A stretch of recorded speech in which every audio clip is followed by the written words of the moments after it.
சரவணபவ.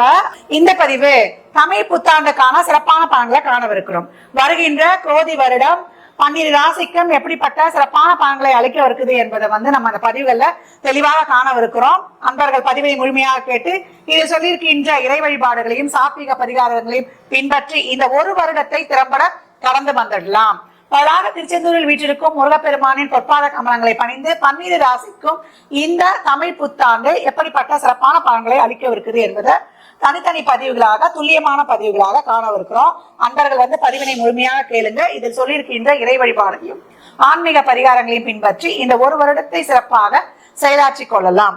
ரிஷப ராசி ரிஷப லக்னத்திற்கான பலன்களை காணவிருக்கிறோம். இந்த குரோதி வருடம் எப்பேற்பட்ட சிறப்பான பலன்களை எடுக்குது. தமிழ் வருடம் தான் ரிஷப ராசி ரிஷப லக்னத்திற்கு தமிழ் புத்தாண்டு எப்படிப்பட்ட சிறப்பான பலன்களை அளிக்க இருக்கு அப்படின்னு பார்க்கிறோம். ரிஷப ராசி வாழ்க்கையில உங்களுடைய திறமையை வெளிக்காட்டி மாற்றங்களை உருவாக்கி கொள்ளக்கூடியவர்கள் அப்படின்னு சொல்லலாம். யார்கிட்ட பணம் இல்லைனாலும் இவங்க கிட்ட பணம் இல்லைன்னு சொன்னா அதை நம்பவே முடியாது.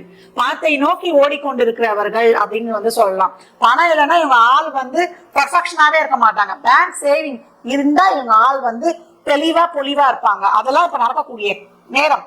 ஏன்னா 11ல பாத்தீங்கன்னா ராகாவுல ஜம்முன்னு ஜரூரா அபராசமா பணத்தை நான் கொடுக்கறதுக்கு ரெடின்னு பொருளாதார ராசியில் ரொம்ப சிறப்பா இருக்காரு. இந்த பக்கம் 5 கேது இருந்து இல்ல நீ இவ்வளவு லக்ஸுரிலாம் வந்தா கூட உன்னால அனுபவிக்க முடியாது, ஏதான ஒரு பிரச்சனையை கொடுக்குற அப்படின்னா கூட குருவுடைய பார்வை இப்ப பட்டு அதையெல்லாம் நீங்க ஒரு அனுபவிக்கக்கூடிய சூழல் உருவாகும் அப்படின்னு சொல்லலாம். தொழில், திருமணம், வேலை வாய்ப்பு அனைத்தும் ரொம்ப சிறப்பாக இருக்கும். தொழில் ஊதிய உயர்வுடன் கூடிய உத்தியோக உயர்வு நிச்சயம் உண்டு.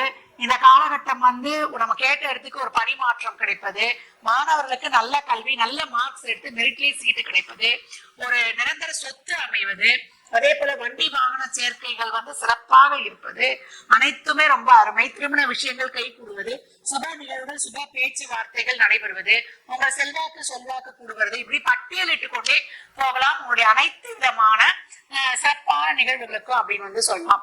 ரிஷபம் இந்த காலகட்டம் நிறைய தான தர்மங்கள் பண்ணுங்க. அதே போல மடப்பள்ளிகளுக்கு உங்களால் இயன்ற நிறைய அன்னதானத்துக்கு தேவையான பொருட்கள் எல்லாம் கொடுக்கும்போது அங்க இருக்கிறவங்களுக்கு வஸ்திரதானம் பண்ணும்போது உங்களுக்கு அபரிமிதமான பலன்கள் நடைபெறணும்னா நீங்க என்ன பண்ணா கஞ்சனூர் சென்று சுக்கிர பகவானை வழிபடுவதும், வெள்ளிக்கிழமைகள்ல நம்ம அம்பாள் வழிபாடு, நம்ம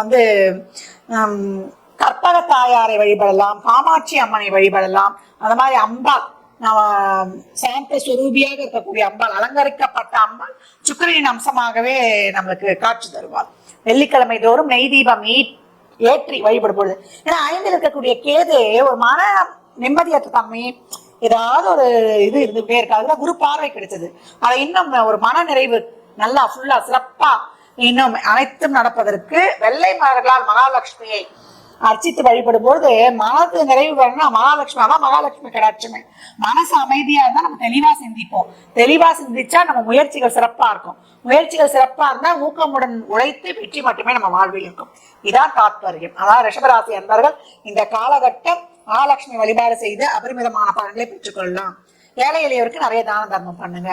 இந்த பலன்கள்லாம் கோள்களின் கோச்சார நகரை வைத்து சொல்லப்பட்டிருக்கு. உங்க சுய ஜாதகத்துல இப்ப என்ன தசாபதி நடக்குது, அது எதற்காக உங்களுக்கு ஊக்கப்படுத்துது, திருமணம், குழந்தை பாக்கியத்திற்கா இல்ல பொருளாதார முன்னேற்றத்திற்கா என்பதெல்லாம் உங்க சுய ஜாதகத்தை ஆய்வு செய்வதன் மூலம் மட்டுமே நான் தெல்ல தெளிவாக அறிந்து கொள்ள முடியும். ரிஷப ராசி லக்னக்கார அன்பர்கள் வாழ்நாள் முழுவதும் சிறப்பான பலனை அடைவதற்கு என் மனமார்ந்த வாழ்த்துக்களை தெரிவித்துக் கொள்கிறேன்.